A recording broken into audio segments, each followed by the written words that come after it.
In fact, the rest of the 19th century was known as the Age of the Rothschilds. Despite this overwhelming wealth, the family has generally cultivated an aura of invisibility. Although the family controls scores of industrial, commercial, mining, and tourist corporations, only a handful bear the Rothschild name. By the end of the 19th century, one expert estimated that the Rothschild family controlled half the wealth of the world. Whatever the extent of their vast wealth, it is reasonable to assume that their percentage of the world's wealth has increased since then. But since the turn of the century, the Rothschilds have cultivated the notion that their power has somehow waned even as their wealth increases.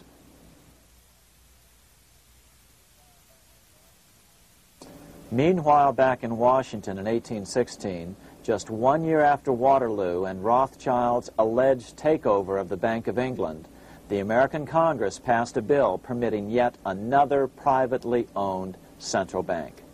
This bank was called the Second Bank of the United States. The new bank's charter was a copy of the previous bank's. The U.S. government would own 20% of the shares of the bank. Of course, the federal share was paid by the Treasury up front into the bank's coffers. Then, through the magic of fractional reserve lending, it was transformed into loans to private investors who then bought the remaining 80% of the shares. Just as before, the primary stockholders remained a secret. But it is known that the largest block of shares, about 1/3 of the total, were sold to foreigners. As one observer put it, it is certainly no exaggeration to say that the Second Bank of the United States was rooted as deeply in Britain as it was in America. So, by 1816, some authors claim the Rothschilds had taken control over the Bank of England and backed a new, privately owned central bank in America as well.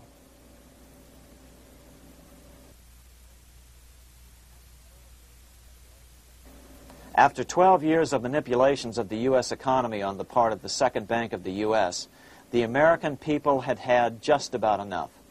Opponents of the bank nominated a dignified senator from Tennessee, Andrew Jackson, the hero of the Battle of New Orleans, to run for president. This is his home, the Hermitage. No one gave Jackson a chance initially. The bank had long ago learned how the political process could be controlled with money. To the surprise and dismay of the money changers, Jackson was swept into office in 1828. Jackson was determined to kill the bank at the first opportunity and wasted no time in trying to do so. But the bank's 20-year charter didn't come up for renewal until 1836, the last year of his second term, if he could survive that long.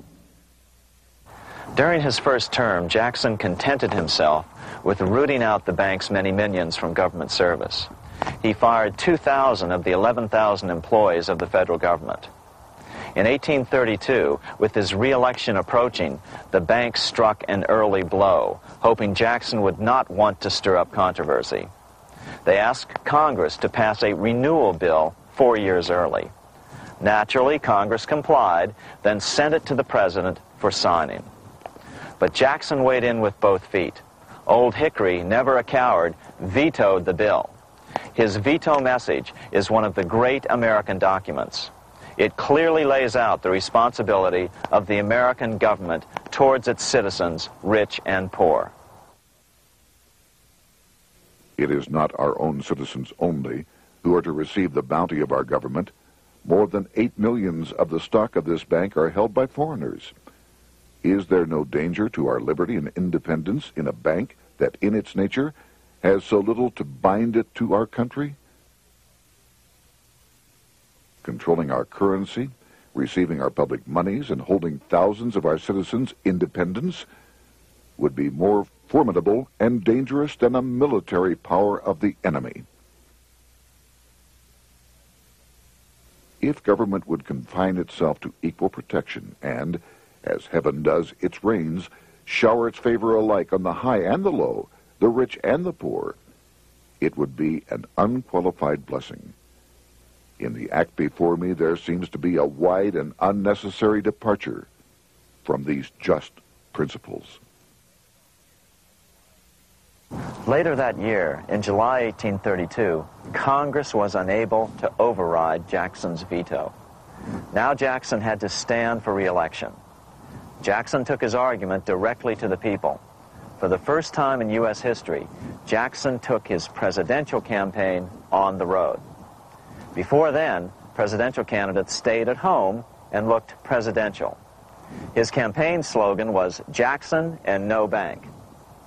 The National Republican Party ran Senator Henry Clay against Jackson. Despite the fact that the bankers poured over $3 million into Clay's campaign, Jackson was reelected by a landslide in November of 1832. Despite his presidential victory, Jackson knew the battle was only beginning. "The hydra of corruption is only scotched, not dead," said the newly elected president.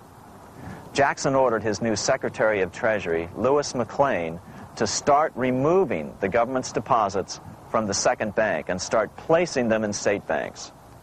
But McLean refused to do so. Jackson fired him and appointed William J. Duane as the new Secretary of the Treasury.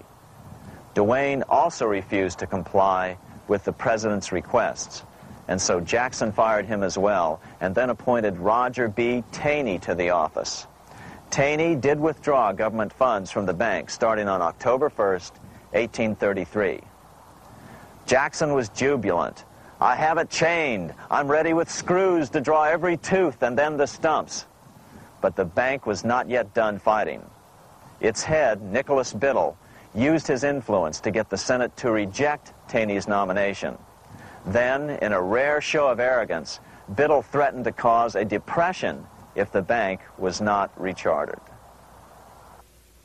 This worthy president thinks that because he has scalped Indians and imprisoned judges, he is to have his way with the bank. He is mistaken. Next, in an unbelievable fit of honesty for a central banker, Biddle admitted that the bank was going to make money scarce to force Congress to restore the bank. Nothing but widespread suffering will produce any effect on Congress.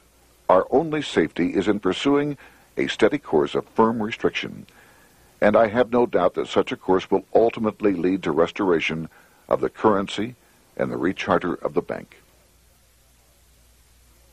What a stunning revelation. Here was the pure truth, revealed with shocking clarity. Biddle intended to use the money contraction power of the bank to cause a massive depression until America gave in. Unfortunately, this has happened time and time again throughout U.S. history and is about to happen again in today's world. Nicholas Biddle made good on his threat. The bank sharply contracted the money supply by calling in old loans and refusing to extend new ones. A financial panic ensued, followed by a deep depression. Naturally, Biddle blamed Jackson for the crash, saying that it was caused by the withdrawal of federal funds from the bank. Unfortunately, his plan worked well. Wages and prices sagged. Unemployment soared along with business bankruptcies. The nation quickly went into an uproar. Newspaper editors blasted Jackson in editorials. The bank threatened to withhold payments, which then could be made directly to key politicians for their support. Within only months, Congress assembled in what was called the panic session. 6 months after he had withdrawn funds from the bank, Jackson was officially censured by a resolution which passed the Senate by a vote of 26 to 20. It was the first time a president had ever been censured by Congress. Jackson lashed out at the bank. "You are a den of vipers. I intend to rout you out, and by eternal God, I will rout you out." America's fate teetered on a knife edge. If Congress could muster enough votes to override Jackson's veto, the bank would be granted another 20-year monopoly or more over America's money, time enough to consolidate its already great power. Then a miracle occurred. The governor of Pennsylvania came out supporting President Jackson and strongly criticized the bank. On top of that, Biddle had been caught boasting in public about the bank's plan to crash the economy. Suddenly, the tide shifted. In April of 1834, the House of Representatives voted 134 to 82 against rechartering the bank. This was followed up by an even more lopsided vote to establish a special committee to investigate whether the bank had caused